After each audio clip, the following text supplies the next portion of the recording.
All right, happy Friday night, everybody. I believe we made it to Friday night. It seems to be Friday night. It seemed like this week took a little while to get here, but here we are. And we're glad you're with us in Raiderland World Headquarters this evening. All the communications, whether you are on our YouTube channel, free, Twitter X, free at Ryan Hyatt Media, Facebook Live, free, Ryan Hyatt's Raiderland on Facebook. All of them brought to you by United Supermarkets and Market Street. We got the 4th of July coming up here pretty soon. It's time to get your grill on. All that stuff that you're going to panic because all of a sudden you realize, I don't have long tongs. Do I have long tongs? I don't have long tongs. I need long tongs. Get the long tongs. All the other grilling stuff, they got you taken care of there at Market Street, United Supermarkets in Lubbock, and beyond, the one that sponsors Texas Tech as opposed to the other supermarket that takes your money gladly and sends it on downstate and puts it on scoreboards in places like Austin, Texas. Brought to you by The Reserve, a culinary tavern. Great food, great place, great atmosphere. 103rd and Quaker. Head on out tonight. Great place to start the weekend. Tell Nick and his fantastic crew we said hi. Hey, if you're going out tomorrow, Saturday, Sunday, awesome brunch. Get there a little later. That's fine. Menu's still great.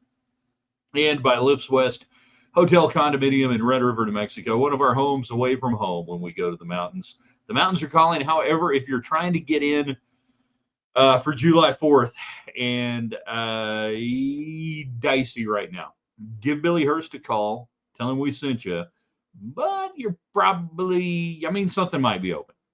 That's how awesome Lifts West is, that you just don't call a couple of days before July 4th. But the rest of the month on into August and the rest of the summer, hey, your perfect place to be in Red River. The heart of Red River, right next to everything you want to be by. All right, let's get it going in 3 into good evening, West Texans, all you good, fine, friendly folks out there who wish you were. I'm Ryan Hyatt, theraiderland.com. It's a Friday night. I didn't know if I was going to have a voice today when I woke up, because when I woke up, I did not have much of a voice.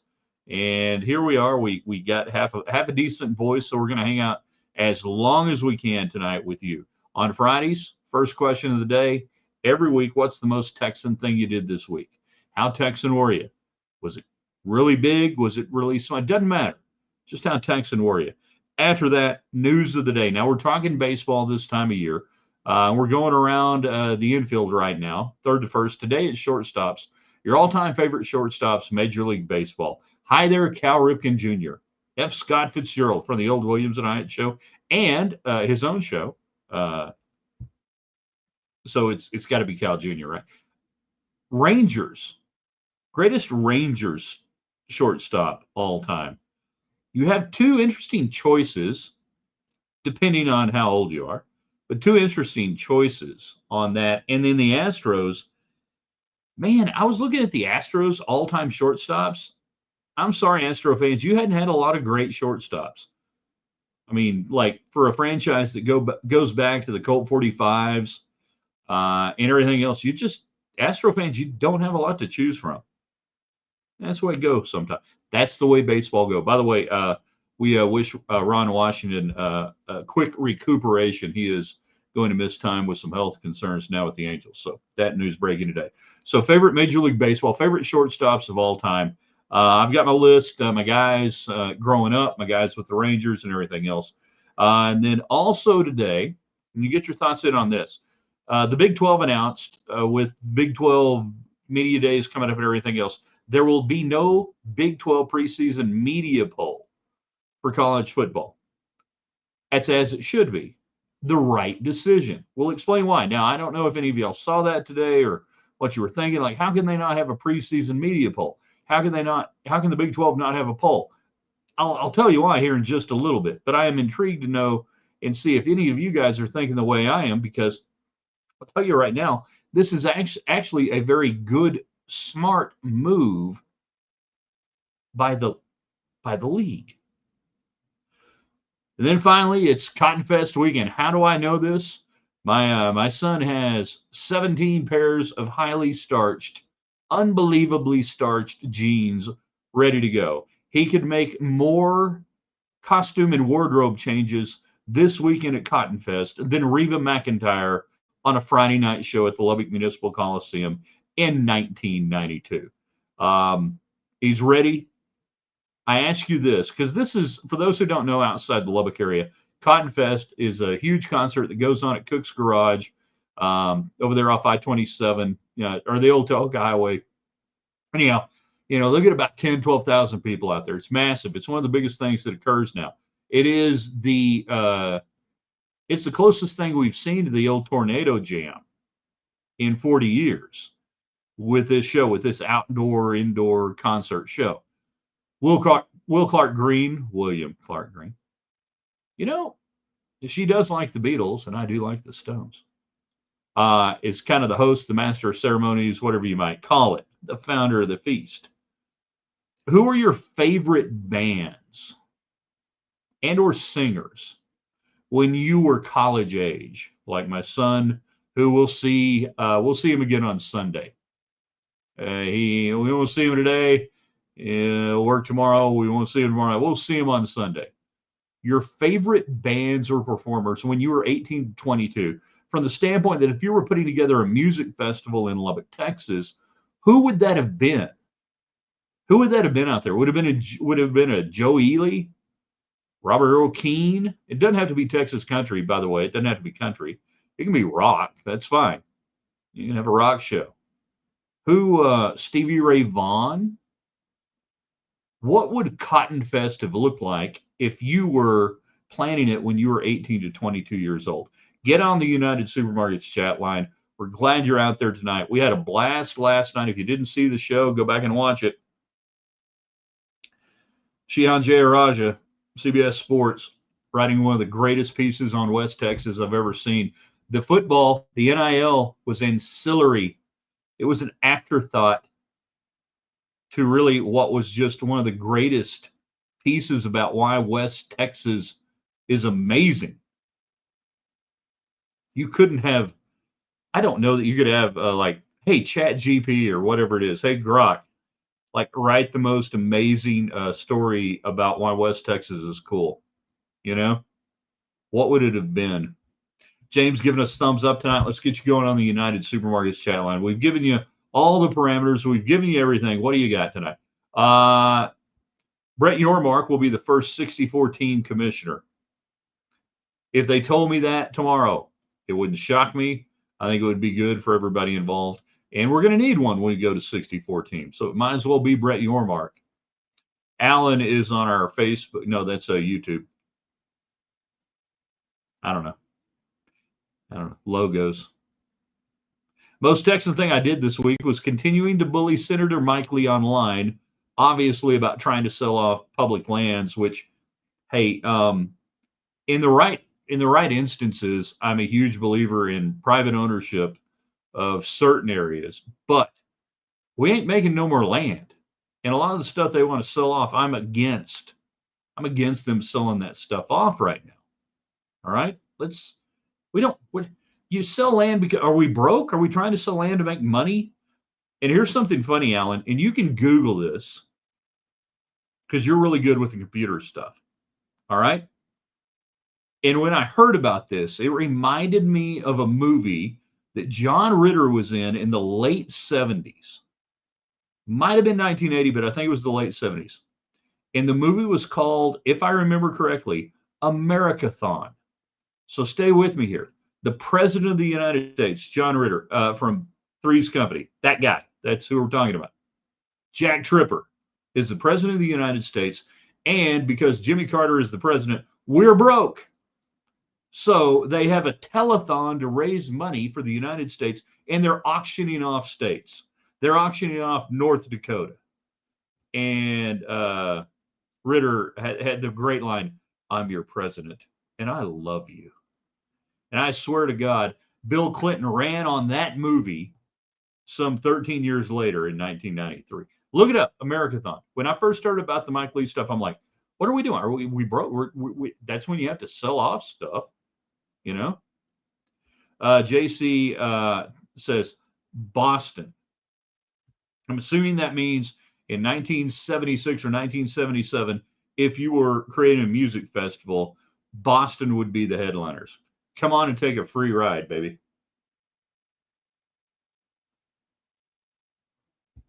Tom Scholes, unbelievable. Boston, great band. Probably didn't get the recognition they deserve. You know, might go with that. Jeff says favorite shortstop, Noma, Noma, Noma. Hey, Noma. All right, so my all-time guys, Cal Ripken Jr. How do you not? One of my favorite ones for a team that I was never really anti, but I was never really. But if you grew up in the 70s and 80s, Robin Yount for the Milwaukee Brewers. I mean, put this into perspective. He plays from 74 to 93. That's before I go to kindergarten. And he plays until after I've graduated college.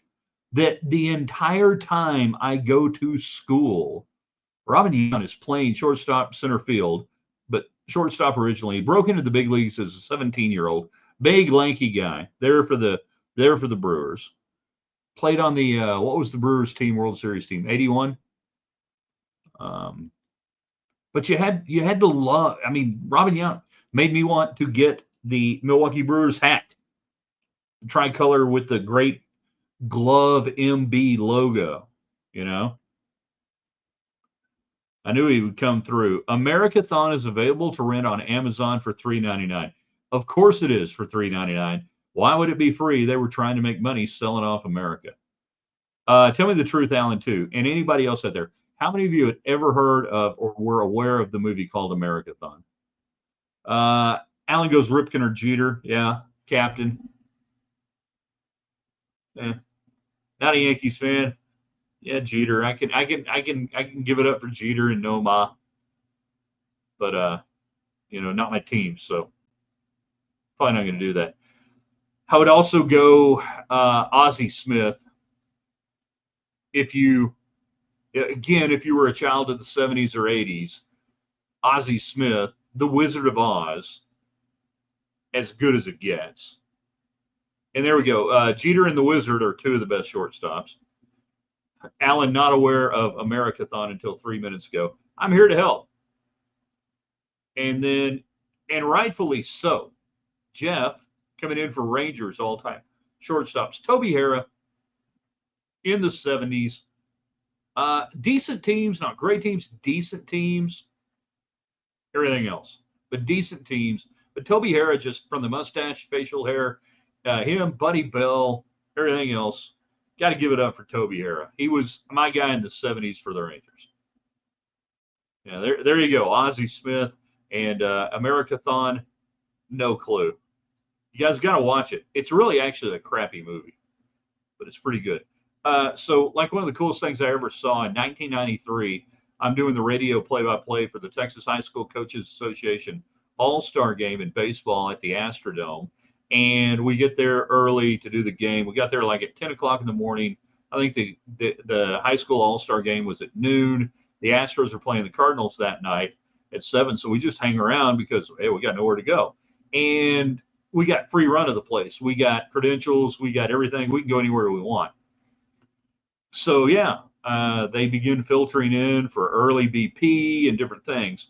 But the coolest thing I got to see was down in the underground, hitting cages, the batting cages under the stands, was Ozzie Smith taking a BP where he's telling the BP pitcher exactly where he wants every pitch to be thrown and telling the pitcher where he's going to hit the pitch.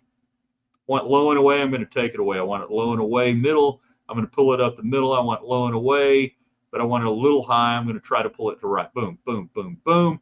I watched this for 15 minutes. It was the greatest education I ever got on how to hit a baseball. It was incredible.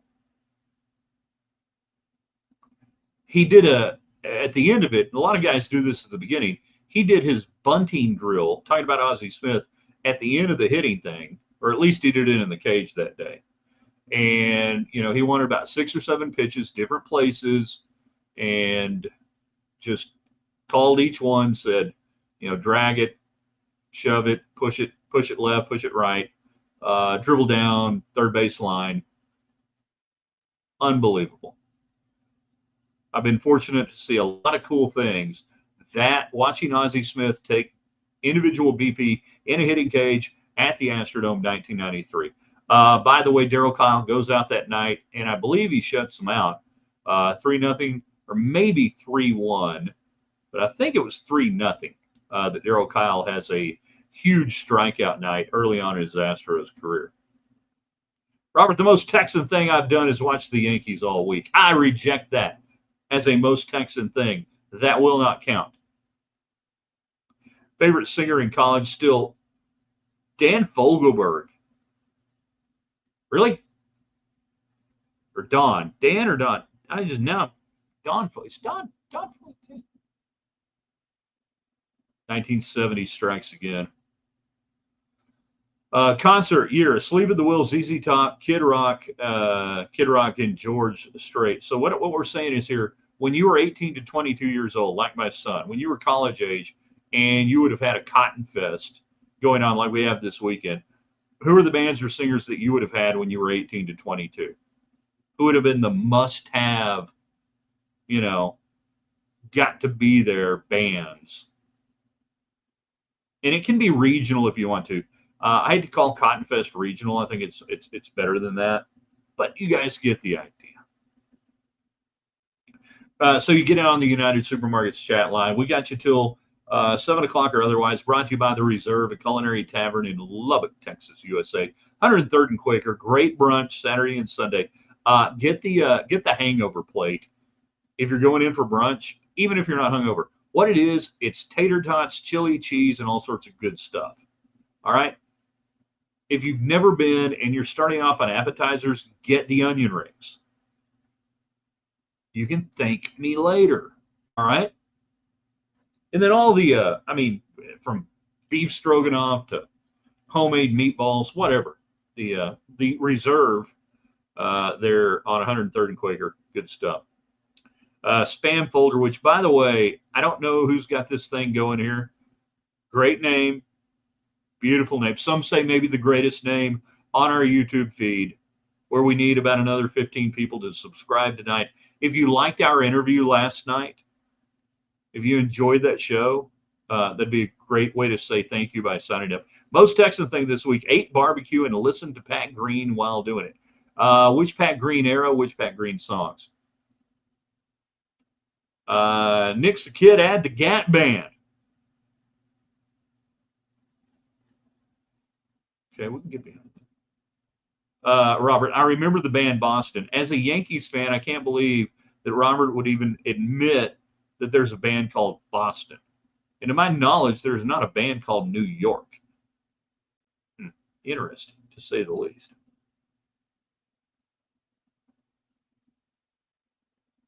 Big 12 gets away from doing a preseason media football poll. Here's why this is a good idea. Nobody wins.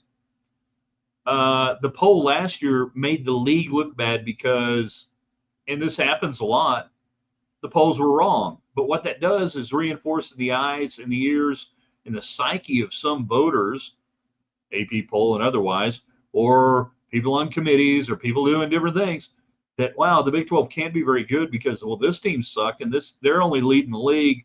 No. I mean, I had a coach tell me 25 years ago, this is the dumbest thing we do because all we do is create problems for ourselves, talking about coaches, creating a false narrative that's based on nothing.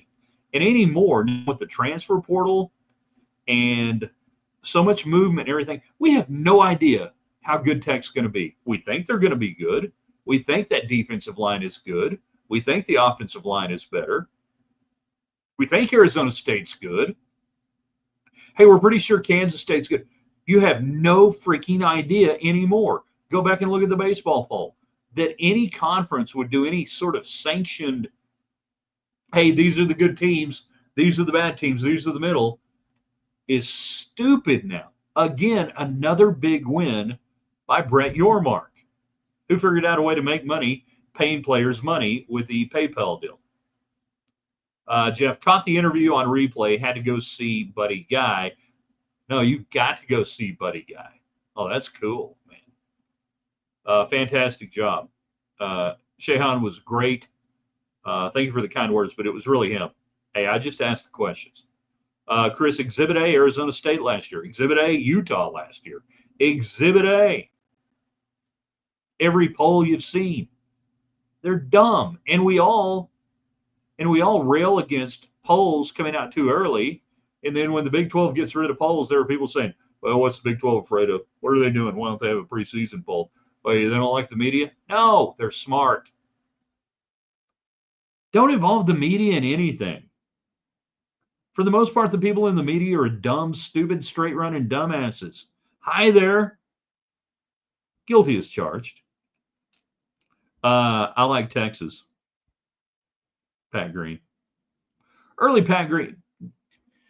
I ain't going to tell a Pat Green story tonight. I'll tell a Pat Green story another time.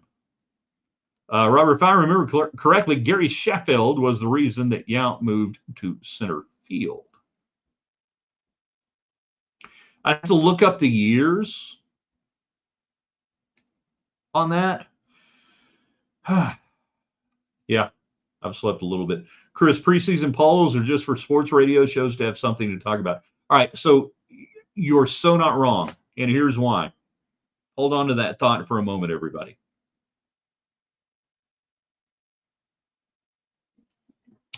Where do you think the rankings? Let's talk about preseason polls, but let's talk about rankings. Where do you think the rankings came from just in college football? Let's go college football. Preseason or otherwise. Where do you think they came from? Why do you think they existed, grew, and then were promulgated by certain media outlets? Why do you think that happened? That, I mean, would the colleges want it? Would, who would want that? Who would want that number next to a team's name? Robert Degano, Derek Jeter, Gary Templeton favorite show. I didn't have Gary Templeton on my list. Huh. I got Ernie Banks, man. Oh, and Luke Appling. Luke Appling. We'll talk about Luke Appling here in a little bit.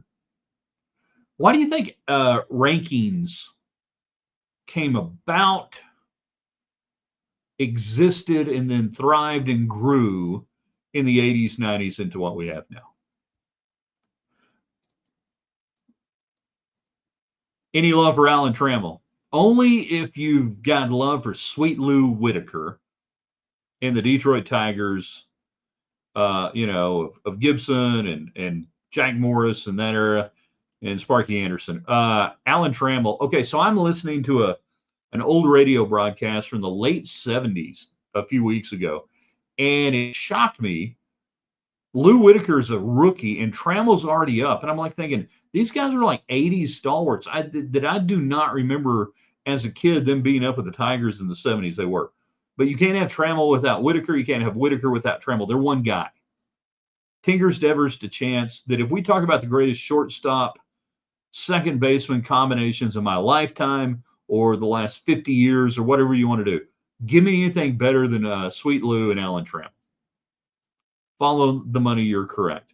Alan, the media outlets needed that for ratings and to craft narratives. ESPN. It goes back farther than ESPN. It goes back to the newspapers, and the colleges loved it with the newspapers because it helped drive gate. That if Texas and Arkansas were playing, but they don't have a number next to it, it's just two good teams. But then when you add 1 versus 2, if Oklahoma and Nebraska are playing, and they're both good teams, but it's 3 versus 1. If Michigan State and Notre Dame are playing, and they got good records, but all of a sudden you slap some numbers in front of it, now it's different. And that became the age of television in the 60s that drove it. It was TV that demanded it go from a top 10 to a top 20. And we go from the top 20 that I'm old enough to remember when we went to a top 25 out of a top 20, and everybody was excited because Texas Tech was in the top 25 in 1989 or whatever year it was. All of that was driven to add interest, to add ratings, to add eyeballs, and even on the newspapers to do that. That's where the ratings came from. And the networks now live in fear of not having numbers to put their preseason for all these games that occur in week 0 and week 1 and 2 and 3. How can you know as a fan? How can you stupid sons of guns know that this is a good football game if we don't slap some numbers by it? I mean, why would you ever watch Alabama versus fill in the blank if we didn't have a number next to their name? You stupid fans. So that's how this grew, and it became a problem because it has become a self-fulfilling prophecy with the preseason numbers, then added into how we try to use this half-baked system of creating a ranking system to get to the BCS numbers, to get to the playoff numbers, to get to the top 12, the top 20, that it all has to come from a baseline number. When we talk about RPI in baseball, basketball now with the KPOM number and everything else, it's all going to come from something. Sadly, it comes from early on just made up numbers out of whole cloth instead of waiting a month and then taking what we've seen on the field, on the court, and everything else and go, okay, now let's put this in. Now let's look at what this does. Everybody, every fan, every Tech fan should be excited that the Big 12 said no to a preseason poll. It's bad for business. Let it play out. Let Texas Tech try to get to 3-0, 4-0, 5-0. I heard, on I think it was on the Score Double T, the Tech station in town, and they were talking about what would it take for Tech to get ranked, which week. I can't remember which show, and I'm not trying to not give them credit. I'm giving them credit by saying, hey, I was listening to your station. But it was an interesting little conversation about, at what week would Tech be ranked if they're not ranked in the preseason, which I don't think they will be. They certainly won't be ranked now out of the Big 12. What would it take? We shouldn't have to have that conversation. We should be able to sit back, and I think in football, 4 games in, and then begin the discussion. Let's see what happens. Let's see who wins. And that's why the NFL is beautiful, because they don't rely on that. They just go play games. And if the Redskins, pardon me, the Commanders, win 2 or 3 games early on, Cliff Kingsbury's a genius. Dan Snyder, Dan Quinn, they're just brilliant. Or if they don't win, you get the idea. James, hence the need for a super conference, 8 divisions. Bring it on. I'm all about it. We can make it happen. You can make it happen. Favorite bands when you were 18 to 22 years old. Your favorite shortstops all time. Cal Jr., Derek Jeter on my list. Ozzie Smith, Ernie Banks, Robin Yount. Luke Aparicio, I didn't tell the story. Luke Aparicio plays in the 1930s. They create this old-timers all-star game in the early 80s. And he's like 70-something years old. He hits a jack out of old RFK Stadium where the Senators used to play, where the Redskins played, down the left field line. He's like 70-something years old. Hits a freaking jack in the old Cracker Jack all-star game. We love Luke Appling. White Sox, Senators, I can't remember who else he played for. Rangers, Michael Young or A-Rod? I guess I'll take Michael Young. How about Toby Harris? Scotty Fletcher, anyone? Scotty Fletcher? How about Kevin Elster in 1996 with his 24 home runs and his 96 runs scored? And he hit 9th. Nobody was doing performance-enhancing drugs. Not a single one. No, that's why Kevin Elster, the former New York Met. 24 jacks, 99 runs. He's hitting 9th in the order.